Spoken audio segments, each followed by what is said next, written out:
month of June, I have seen 7 new movies in theaters. So with that, let's rank each one of them from the worst to the best. Coming in dead last is Tornado.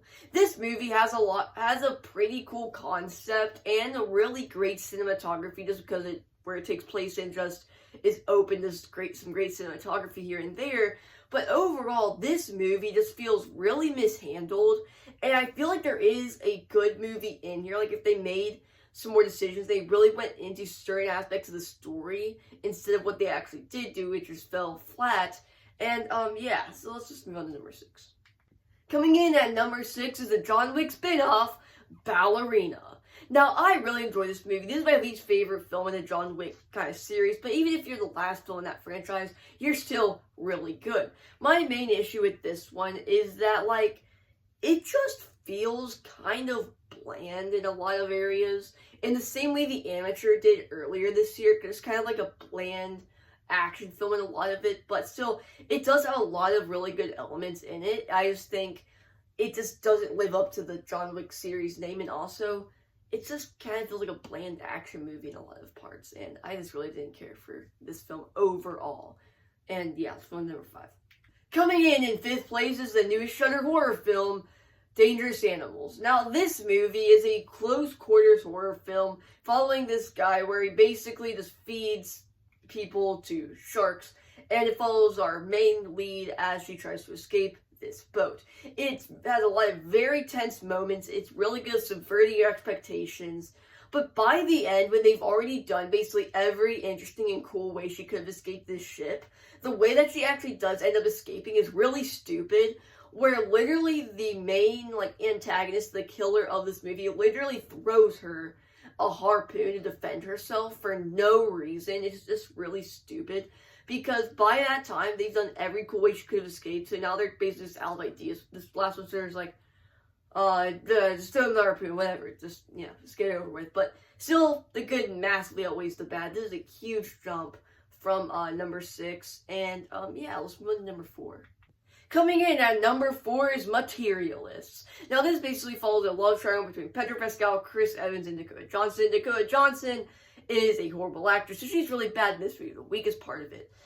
Chris Evans is probably at his best in this film in his entire career post-Captain America, or I should really say other than Captain America.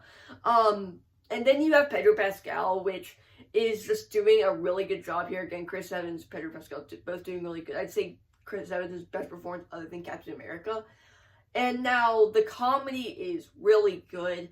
Dakota Johnson is actually funny when she's supposed to be more sarcastic, but then when there's actually supposed to be an emotional moment for the story, she cannot sell it at all. At all. I mean, just a terrible actress all around, in my opinion. And, yeah, this is just, the more I think about it, the more I talk about it, even in my review, I liked it less the more I talked about it, the more I talked through it in my review. And, yeah, all around, this movie is, like, it's really good. It has a lot of really funny comedic moments woven into the plot. And, yeah, and like, decent chemistry, I guess. All around, it's pretty decent. Let's move on to number 3, where there's a huge jump. Coming in at number 3 is 28 Years Later. Now, this is from the same creative team as the first film, 28 Days Later, and this movie takes a lot of really big creative swings in the story, cinematography, and the music, the editing style, all of that, and I respect most of it. Most of it I really like, and most of the editing choices they do in this movie to, like, shoot the infected, basically chasing our main leads, I think is really good. It is a much bigger improvement over the way they've shot it in the last 2 films. But again, there is things I really don't think are improvements, but I still respect them in the way that they were done, because I can see what they were going for. Like, for example, you'll have a group of, like, inside the community firing arrows, and then it'll cut to, like, medieval times, basically showing how us as a community has basically regressed from just regular, like, where they would be if the apocalypse didn't happen, basically how they've devolved back to medieval times. And I think that's really interesting, but it gets old pretty quickly when it's not edited into the story very well. And there's a lot of big swings, like just within the story that I'm really excited to see how they resolve them in 28 years later Bone Temple, but we're still quite far away from that. And just as a movie, I think it's really good. The cliffhanger, not everybody liked. I enjoyed it fairly decently. And this movie, in my opinion, is great. Let's move on to our runner-up. Our runner-up is the newest Wes Anderson film, The Phoenician Scheme.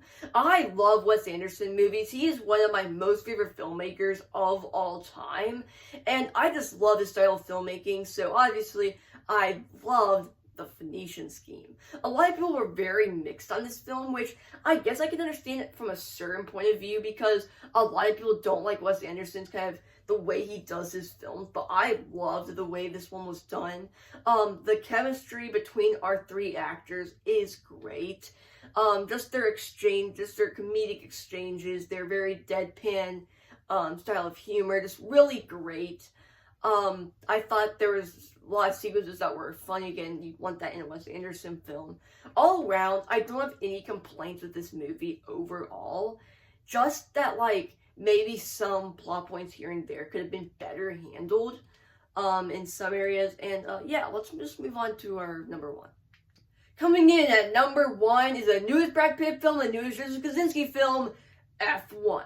This is just a very exhilarating, very visceral movie about Formula One racing and also a classic underdog story featuring Brad Pitt. But the main thing of this film are the racing sequences, which they feel like they put you in the seat of the car. They're very visceral, very immersive, and there's quite a few racing sequences throughout the film, as you would want, and you never get tired of them because they always are putting you on your toes, and also they're just very immersive sequences. Again, Joseph Kosinski knows how to shoot these, obviously, because he directed Top Gun Maverick with. And then in the jet sequences, you feel that very immersive, very visceral feeling. But here, I actually think it's done a little bit better because there's constantly something going on with the races. Therefore, it's very visceral, very immersive, very on your toes because you don't know what's going to happen. They go around a turn. Will they crash? Will they not crash? It's not, you don't know. And I think that's very interesting. I love this film. And it's a classic underdog story, which everyone loves. The racing sequences are great. Joseph Kosinski, obviously, great filmmaker. And yeah, that's basically all I have to say about this film. If you enjoyed this video or any of my other content, please subscribe. I'll see you in the next one. Goodbye.